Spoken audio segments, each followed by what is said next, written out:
Lehelo le na le ditirelo ka go farologana ka jalo le tsisitse tsholofelo mo motseng wa Maunatlala segolo jang mo bananeng le bomme. Go tlhalosiwa fa le na le ditirelo di tshwana dithuto tsa diatla, dikgwebo le metshameko ka go farologana ga yone. Mothusa tona wa lephata la banana bo metshameko le ngwao re Botibili o dumela gore maikemisetso a lehelo le a tsamaelana la lephata la gagwe ka le itebagantse le go godisa mogama wa bodiragatsi ngwao le metshameko. Jaanong le rona ka goe ke incubator radio tse ke di buileng tse tsothi batho ka dikitso tsa bone di ka thubiwa ha ya re ba tswa yaanong ha ba go investa elsewhere ba go tokahatsa le hatse ka bophara ka dikitso tse ba di tsereng mo centereng yone. So the internet also ya go thusa gore re goroge ko di marketing tse di kgakala. Global markets will be able to access it ka dikitso tse re di tsayang mo interneteng. Lehelo le gape le akaretsa botlhe ka le supa maiteko a banni ba motse le puso go neela mongwe le mongwe sebaka sa go tokafatsa matshelo a bone. Ditshekatsheko tsa bone bana ba ithala go le maleba gore ke nako jaanong ya gore bana le bogole re ba ntshe ko mahure le bone re ba include mo community engagement center hae. Me community engagement center jaaka ke supa ga se a banana hela. Go na le bagolo ba bana le talente e leng gore ga re yanye re le banana e leng gore ka moso ke yone e tebe e tsholetsa serodumo sa lehatshe la rona le Maunatlala. There'll be many things that will be used. This facility will be used to help people in this community develop craft trades where they can earn money, hopefully for sustainability. Ke batla go le kopa le ba Maunatlala gore e re tsatsi lengwe ga le ntse le seka maina a ditiro tsotlhe tse di tabone di dirwa mo Maunatlala including le yone tleliniki tota thele ko le bone gore a le ka seka la acknowledge ka tsela nngwe bobedi jo. Lehelo la Community Engagement Center ke tshwaragano gareng ga lephata la MISAC le kalana la Botswana Global Health Initiative mokgatlho wa bopelotlhomogi wa the Robert and Sarah Rothschild. Mise e ne le ka maiteko a go atolosa lehelo la metlobo wa dibuka kwa Maunatlala le la agilwe ngwaga tse 3 tse di fetileng. Mokgatlho o o ikaelela go aga dikago tsa pelegi mo kekelong ya motse ngwaga o tlang ka kgwedi ya Ferikgong. Mammu Sisiska, BTV News, Maunatlala.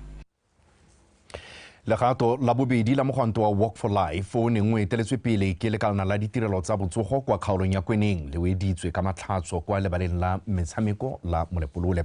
Fa bua kwa moletlong wa go tswala mogwanto o mogokaganyi wa ditirelo tsa botsogo Mme Josephine Mosimane wa Kgosi a re maikaelelo magolo a mogwanto o ke go fenya ntwa kgatlhanong le malwetse a sa tshelwaneng ka go rotloetsa batho go itshidila mebele le go ja dijo tse di siametseng botsogo jwa bone gore ba fokotse mafura a mmele.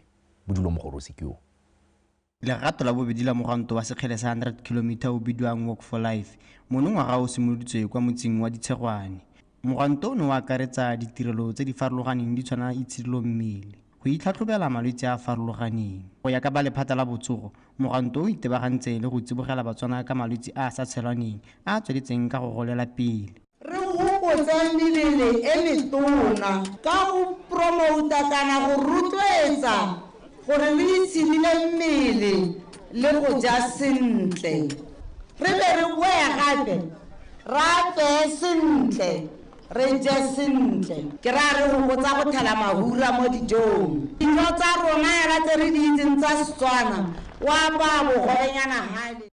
Botshelo ke ja gago o tshwanetse go botsa tsia o tshwanetse go ithokomela wa tsaya ditaelo wa tsaya dikgakololo tsa dingaka ka ga di re gakololang ka teng re le Batswana. Ka jalo morafe o ne wa kgothadiwa go tsaya dithuto tse ba di filweng ka tlhoafalo ka go tlhomamisa gore ba di tsenya mo tirisong gore ba kgone go nna le botsogo jo bo itekanetseng. Dipalopalo di supa gore globally gore la hantse ka bophara bontsi bo ka nna ka go simola ka 50% go go tsena go 87%.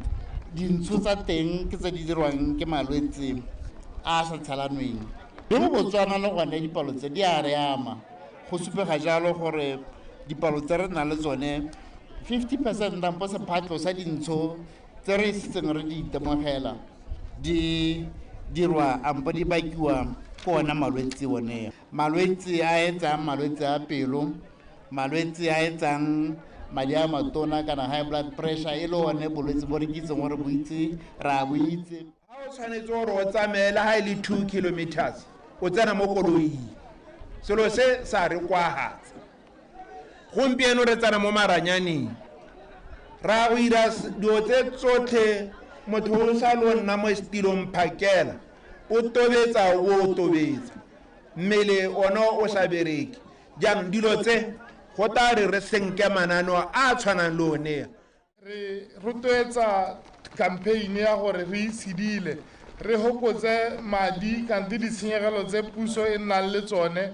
mo go alageng malwetse a ntseng re bua ka one ga se sepela se e leng gore tshwanetse re se dire ha e se gone go itshidila ba lephata la botsogo ba supile fa mogwanto o tla tshegediwa ngwaga le ngwaga go tsibosa batho ka malwetse a sa tshelwaneng a tsweletseng ka go gapa matshelo a batho lefatshe ka bophara Bodulo Mogorosi BTV News Molepolole mothusa tona wa thuto le tlhabololo dikitso Mmenana Makwinja wa kgoletse moepo wa jwane le dikhamphani tse di direla mo go one go nna le bole ka go abela banni ba motse wa Matšhana dikaravene tse pedi tse di tla dirisiwang le diofisi tsa kgotla le boroko jwa barutabana dikhamphani tseo gape di abetse banni dikoko tsa nama ga mmogo le di dirisiwa tsa temo ya merogo tsa maranyane a hydroponics Makwinja o na leboga jana jaaka dikhamphani di akaretsa Calburn, Rothschild le Calcon di ne di rola dimpho tseo kwa motseng o Emmanuel Rapua. Motse wa Matšhana o simologile hela mo lehatlhakgogeng go sena lehae le metsi le ditlamelo tsa botsogo ga mmogo le tsa thuto. Mme gompieno selebego sa motse o jaanong se fetogile ka ntlha ya ditlhabololo di tshwana le sekole le metsi. Ka thulaganyo ya go busetsa mo setšhabeng se ba gweba mo go sone dikhamphani di le mmalwa tsa tshwaragana le moepo wa jwaneng go atolosa ditlhabololo mo motseng o tsweletseng ka go gola. Phota kebineo ya boroko wa mo go gobetso ga se seo se re sa motlhogo madi a neelwa lephata la thuto a tlhella kgakala mme ke le leboga thata ba diphota kebene gore betso le dirile tiro le dule le bogo le ga goromente price tsotlhe di godile tsa dipetrole tsa steel and in the industry ke itse ba dirisa a lot of steel gore in terms of profits ke belela gore go pitlagana ha gona le sengwe se kananyana wa tlhaloganya Mr. Cruz this side ha le rona le sengwe se kananyana sa dipoelo mme mo gare ga sone se se kananyana seo be ba bona go tshwanela gore ba ngathele Matšhana ke lo leboge thata le go hirwa mo mmaeneng ditiro tseo di bonale di tle di tshetse Batswana ba rona. Dimpho tse di solofetswe go nonotsa boleng jwa ditirelo tsa bogosi sepodisi ga mmogo le thuto. We salute all business partners who chose to contribute significantly to Matšhana. We are proud as the Botswana Jwane Mine to work with these business partners in creating impact within the area of our influence. Ya gore kwano mo Matšhana go seo ba rekala mo phebong sa bobedi ga gona go pega maposi ba rekala teng a mme ka se re go ba thusa wa tshela le batho o bo sa ba tlhabolle ka sepe mme re ntswa le re sa patele diwe re dikomponi rona re itlamile gore hela o bona tiro wa go e bereka ga o berekela teng o tsenya letsogo. Kgosi wa motse a lebogela ke monokeng ya Motia.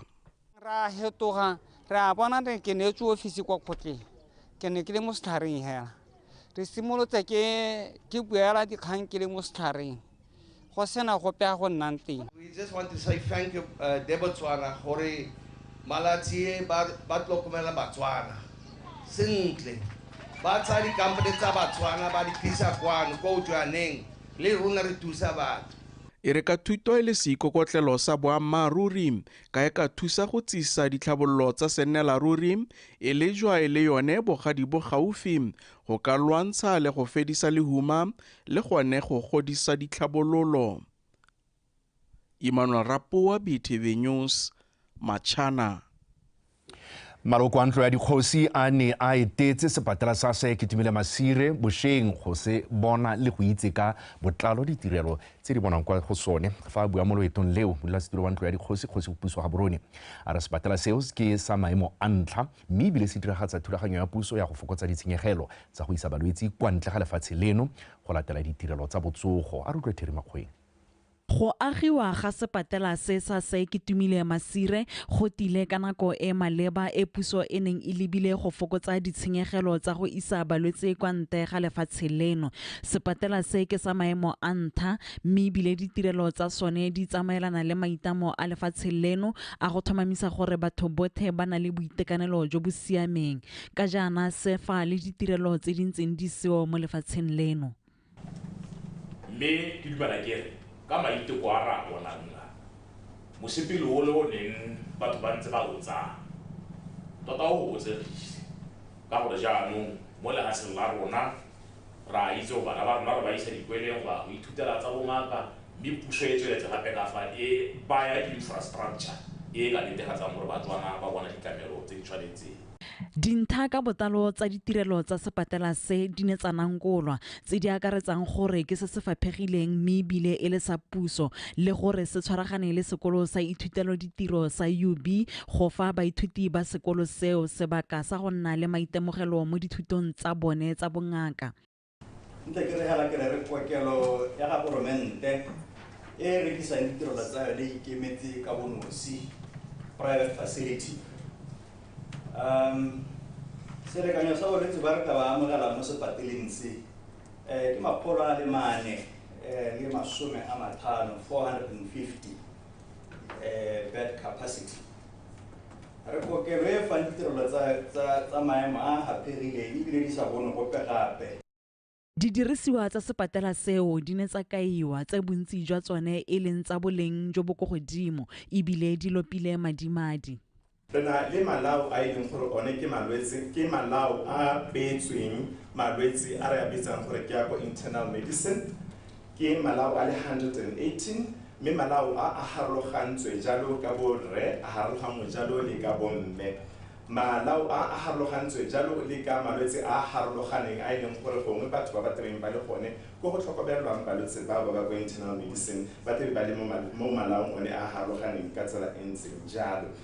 Sepatela se sentse se fa ditirelo tse di akaretsang go fa balwetse ditirelo ba le kgakajana ka maranyane mme se dira seo ka maiteko a go anamisa ditirelo tseo mo nakong e tang go thusa balwetse kwa mafelong a kgakala. Theri Makgweng, Botswana Television, Gaborone.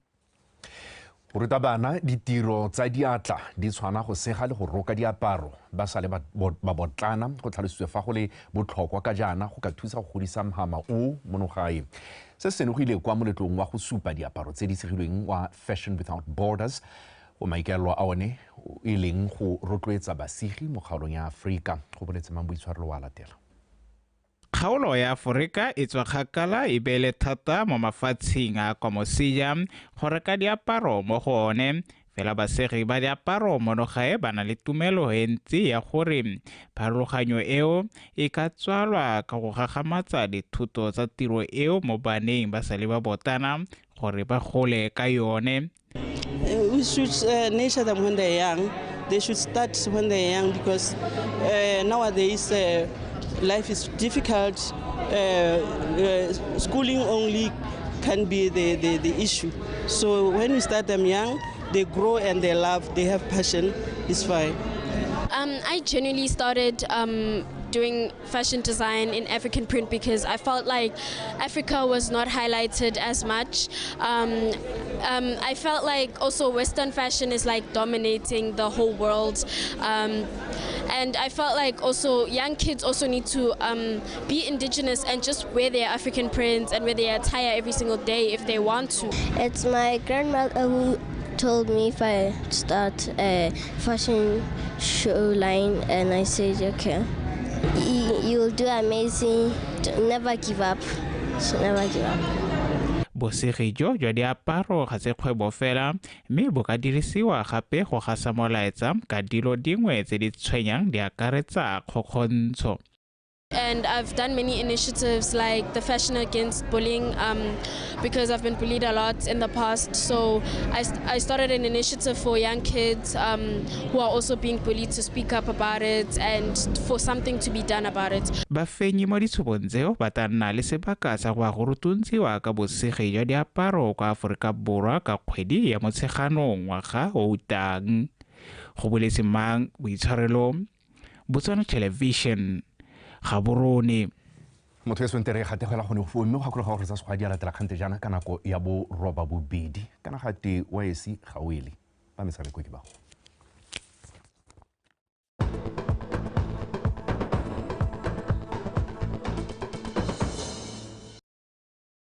Potso madume dikgang ke tsa metshameko motabogi wa Kenya Lazarus Sto o letse a gapile lebelo la Run Games by Marathon la sekgele sa dikilomitara tse 22 le le simologileng kwa Game City mono Gaborone to o feditse lebelo leo mo nakong ya ura le metsotso e 7 le disekonte tse 20 le bofara bongwe go igapela jalo 7000 pula mo lebelong leo le ne le tabogiwa bosigo e le la ntlha mo ditsong tsa mabelo a malele mono gae a rutlwe le dia poloko. Lebelo la Run Games by Night le simodisetse mmuso ke tona wa isireletso mmuse kgafela ka kwa marekisetsong a Game City ka nako ya bosupa bosigo jaaka batabogo ba 21 km ba le ba kwa CBD. Lazarus o ntseng a dira bontle mo pakeng eno a tswelela supa maitemogelo a gagwe jaaka a tsa taolo ya lebelo. Monna wa go Kenya o gapileng lebelo la UB Marathon kgwedi e fetileng a tshwarelela fela jalo go ka fetsa mo nako ya 1 hour 7 minutes le 29 seconds. Lazarus o na lengwa serutwa ke motabogo wa monogae se se bomatlapeng wa setlhopha sa Chobe a ikgapela 5000 pula fa monna o mongwe wa Kenya Glady Gipto a wetse mo go a boraro. Yeah, I'm happy today because I did not expect to win because I'm a marathoner. And the coming weeks, the other weeks, I was racing also. Like I was in UB Marathon and I won. So this one, I was just trying to get a speed. In a later photo, Carnegie level competition at the because I was competing with the guys from Kenya, Bali 6, another one was Zimbabwe. And I gained a page in a gale and target about so. Experience go taboga bosigo re ke lebelo le lentsi ya ya boele bosigo jo bona magadi go batabogeng ba lefatshe la Kenya jaaka Sheila Saina wa setlhopha sa Fearless Fitness a laola la bomme la 21 km. Saina o le ene a ntseng a dira go utlwala monongwaga a fenya mo nakong ya ura metsotso e le 25 le ene a boela gae ka 7000 pula. Saina o na sa morago ke mogabo John Jerito fa Kitsiso Joseph wa setlhopha sa BDF Athletics awetse mo go a boraro. I'm happy for the performance, but though it was tough today, it was too hot, so it was difficult for me, but I thank God because I finished first. I'm grateful. Yes, I am happy, though I got injured in 10 kilometers and I just reduced, but I'm happy because I've completed. It was very hot. Then I reduced and also I had a hip joint. Mabelo ao a ne a akaretsa a 10 km a itliso bodutu a 5 km le 2.5 km ga mmogo la bana le bogole ka go farologana. Tsona ba register tse lebelo hela ka dipalo tse di go godimo hela thata go eta le tseno ra re di akantse go ntlhe. We have also received batho ba tswang kwa ntagala ga tsela rona ba ba tleng lebelo le go supa gore lebelo le na le one potential ya gore le be Botswana mo mmepeng in terms of tsa mabelo. So thuto e tswela ke gore ke ga re tswela re tshwaragane le lebelo le gore re gone go le godisa go heta mo edition ya gompieno. Lebelo le la Run Games by Night Marathon le ne le dirisiwa go ka lwantsha borukutli le go rotloetsa itshidilo mmele le ne le ngokile batabogi ba feta dikete tse 2 go tsweng kwa ditlhopheng tse di farologaneng. Lydia Poloko, BTV Sport, Gaborone. Re ntse re le mo go tsa lebelo la Run Gaps by Night, tona wa lephata la itshireletso Kagiso Mmusi a kgoletse barulaganye ba kgaisano e trentle e ba e dirileng ka jana maikelo a lebelelo e se go itshidila mebele fela mme gape e le go thusa mo twantshong borukuthi. Mmusi o buile seo fa se le modudisa lebelelo Mono Gaborone a re utlwe le diapoloko. E re ka jana maikaelelo a go tshegetsa lebelo le go lwantsha borukuthi le go itshidila mebele. Tona a re go botlhokwa gore go nne go tshegediwa dikgaisano tsa motlhale o ka jana di thusa go kopanya batho. I can see success before we go on the road because of the crowd which is here.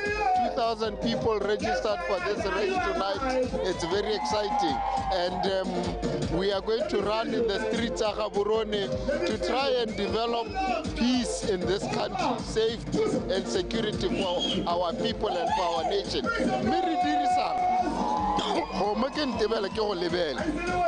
Well, now first it's me and then it's you being my neighbor. We work together and we do things together. This is what this is really encouraging.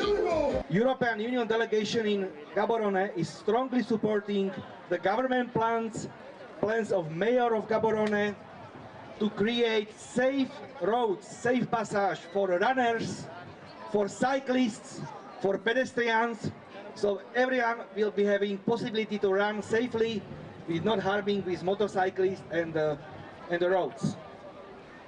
By saying this, I would like to really say something which is a common language. Viva la sport!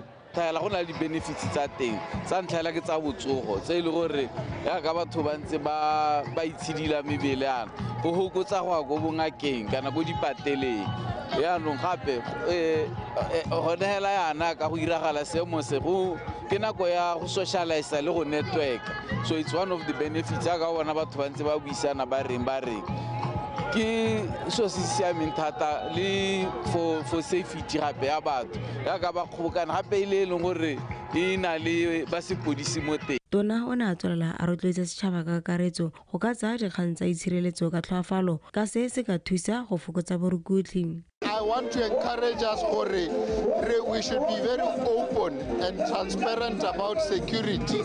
Sometimes we find that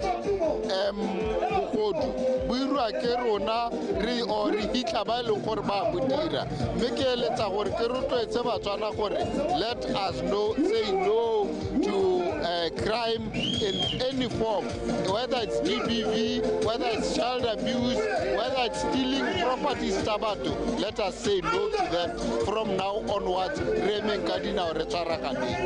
Lebelo leo la Run Gaps by Night le tsile ka bokhutlong maabane mme solofelo ke gore le tshegediwa gape ngwaga o tlang. Lady Apoloko, BDV Sport, Gaborone. Setlhopha sa Security Systems se letse se kwadisitse phenyo ya bone ya bobedi ya paka ya 2023-2024 se sena go nota sa masitao ka nno e le nngwe go lefela kwa motshamekong ono tshamekela kwa Dinaleding Football Academy kwa Odi. No eo tsene ka leoto la ga Bakang Ratipana mo karolong ya ntlha e tsamaile metsotso e le 32 a jaanong re lebe matlhasedi a motshameko o. To calm down a bit. We've talked about it, perfection or precision. A good ball, very good ball that was. Very nice cutback, and Systems players very late in getting into that box. It's another chance, and Systems will have that goal. They failed to clear their lines, and now Systems have taken the lead. They have started the game looking like a team that wanted to score first, Security System, and they've done that. They've missed that chance, having Butile Sagana defended well there, but second chance they couldn't defend well. And Ratipana, like I was saying, he managed to pull a little bit and get that goal. Bokan Ratipana, the goal scorer, want to break the ice in this half really. No, ka red card. If you are the referee, let's not decision in Malib because player idule kwa be hata coach ina ga tsa hore go nka bo hela di coach di loka bo tsore ke tse dumela hore ka be indile hash e ka bo kile ba o ba banela di yellow card bo teka bo bedi coming to the game, I'm happy with 3 points, even though the Gabon corner who win 2-0. No, it's not. But I think the takeaway from this game is we need to improve, especially offensively. I don't think we did enough to get anything out of the game. Look, we're playing with the young boys. I think in terms of the discipline in the fullback positions, it was not there. So we are leaving too many gaps on either side of our centre backs. It was actually playing to the centre systems because it's a team that plays in the pockets and they've got runners copy. So I think second half it got better when we went with 3 at the back. We were able to deal with those spaces. But again, in the final third, we didn't create enough to cause them problems. Mo madiong a mangwe ha Botswana Premier League Morupule Wanderers se tshamekile maleka a nno setlhopha le NAKO United. Fa BDF 11 e notile 11 Angels ka nno e le nngwe go lefela. Mothusamokatisi wa setlhopha sa setšhaba sa basadi sa kgwele ya dinao sa The Mess Alex Malete a re dikitso tse ba di amuleng go kgaisanong e sa tswang go wela ya COSAFA di ya go ba thusa fela thata ka jana ba simolola loeto la go ipatela phatla kwa kgaisanong ya diolimpiki ya 2024 kwa Paris, France. The Mess ba bula metshameko eo ka kgatlhanong le Tanzania mo motshamekong wa tikologo ya ntlha kgwedi eno e le 26 a re utlwe Lydia Poloko. Malete a re kgaisano ya COSAFA e ba butse matlho mo dilong di le mmalwa di akaretsa go tila go nosiwa metsetsong ya ntlha ya metshameko ebile ba itse go le gontsi ka Tanzania ka mo makgetlong a le mabedi bobedi jo bo kopane Tanzania e fentse motshameko o le mongwe fa makgaretjana a monogae ba notile Tanzania ka nno e le nngwe mo go mongwe. I think if you look at the 2 games that we did not win, our first game against Namibia we conceded early. From a wide ball in the external corridors. The second game, or our last game against Zimbabwe, we also conceded early in the game. Both goals we considered them under 10 minutes. To be specific, on the 4th minute and the 6th minute, which changes how you want to play. And then the second goal, Zimbabwe, we considered from a set piece. So those are some of the things that we are looking at. How do we start games? How do we defend with balls from the wide areas? And all of them were high balls, and we have tried enough to the best of our ability to prepare for those kind of situations. Mo godimo ga mo kampa ya The Mess e popota ka jana batshameki botlhe ba le teng ebile go sena dikgobalo dipe. Preparations are going well. We had a short break of 3 days after our COSAFA tournament, and all the players that we wanted are here except for international players. They will join us in South Africa, but so far so good. The preparations are going well. The girls are responding very well, and so far we are happy with the things that we wanted to work on. For now, there are no injuries. Everyone is available for selection. Not a new book to us. We are also not a close book to them, so we know each other very well. Even though they have refreshed their squad, but the way they want to play the game model, we are well aware of it, and we are looking forward to our game against them. Captain wa Stoppers teo ke Segofetse Mochawe a re ba go loka gotlhe go ka fenya motshameko o ka jana maikerelo a bone e le go tswelela le kgaisano ka lobaka gore ba kgone go ngoka le go supa talente tsa bone kwa mafatsheng a mangwe. Ntse re tswa go COSAFA ne re bankanya mo defenseng go a kopele gore ka gora ya re thutile gore first 15 minutes re sentse re be concentration le go godimo gore ska consider di eligo a important thata ka gore a re qualify sentse re hit gore re hitele go round e nngwe go kgona go imaketa le rona re le batshameki. Setlhopha seo se agilweng ka batshameki ba maitemogelo kwa godimo ba akaretsa motshameki yo ga isitse ngwaga le segora diakanyo ke itumetse dithebe se di lame boseja re file thorakele ba setlhopha sa Mamelodi Sundowns kwa Afrika Borwa se solofetse go leba kwa Tanzania ka Sontaga go ya go phadisana mo motshamekong wa tikologo ya ntlha kgwedi eno e le 26 pele ba amogela Tanzania kgwedi eno e le 31. Lydia Poloko, BTV Sport, Gaborone. Kwa bokhutlhong setlhopha sa Security Systems sa bomme se fetetse kwa se ka magala kganyeng sa kgaisano ya Gaborone City Regional Football Association Cup se sena go fapa sa Big Sisters ka dino tse 4 go lefela mo motshamekong wa dikota finale o nong o tshamekela kwa Lekedi Football Center. Setlhopha sa Systems se tla lebagana le sa Mazoti FC se sone se notileng sa Presence 11 Ladies ka nno e le nngwe go lefela ka tlhago kgakole. Systems le Big Sisters ba tsene mo motshamekong o ba lekelo tlhoko botlhe ba sa batle go ipona ba dirile phoso mo metsotsong ya ntlha e le 15 mme Systems ba bo ba amogana kgwele bontle ba batlana le nno ya ketapele fela le morago la Big Sisters la bo le theogetse ba sireletsa bontle go pateletsa karolo eo ya ntlha go ya go ikhutsa go sena ope yo tshikintseng letloa. Mo karolong ya bobedi Systems ga lebega ba utlwile ditaelo tsa ga mokatisi Mphile Madala sentle jaaka ba ne ba tsaya taolo ya karolo eo ya bobedi mme ba bona nno ya ketapele ka Captain Lesego Keleboge mo motsotsong wa bo 10 karolo eo e simolotse. Captain Keleboge o ne a supa fa e se moeteledipele wa batshameki ka phoso jaaka naano sa nno ya gagwe ya bobedi metsotso e le 5 moragonyana a itshwara ka brace ebile a neela setlhopha sa gagwe ketapele ya nno tse 2 go lefela. Metsotso e le 15 morago ga nno eo Laone Moloi o ne a tolosa ketapele ya Systems a nosa ya boraro pele a nosa ya bone ebile e le nno ya gagwe ya bobedi go netefatsa fa Systems e fenya motshameko o ka dinno tse 4 go lefela la Big Sisters go iponela thekete ya ska makgaolakgang kwa ba tla thulanang le Mazoti FC. We wanted to contain them, catch them on counters, which really worked for us because we missed the 2 chances.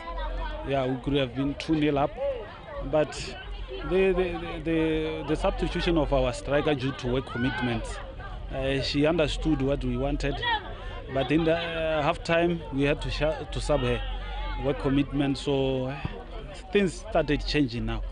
Yeah, so in a tournament situation, when they score 1, all will break hell loose. Yeah. The reason why we managed to open them up is first half we were moving the ball too slow, so hence they were playing a low block, so they were closing those pockets quicker. So we ended up in the second half to advise our midfielders to play quick passing, so, and the mobility should be of high speed. Hence that's why we managed to open them up. Metshameko e mengwe ya kgaisano eo ya dikwata finale e tla tshamekiwa morago ga motshameko wa setlhopha sa setšhaba sa bomme sa The Mens kwa Tanzania jaaka bontsi jwa batshameki ba setlhopha sa Double Action le Gaborone United ba le mo kampeng le The Mens go ipaakanyetsa motshameko wa 2024 Paris Olympic Qualifiers kgatlhanong le Tanzania mo bekeng e tlang. Katlego Kgakole, BTV Sport, Gaborone. Re ka tlego Kgakole re tsisa ko bokhutlhong ba dikgang tsa rona tsa metshameko tsa ura eno ka jana le kana go tsotle ikanyo rona.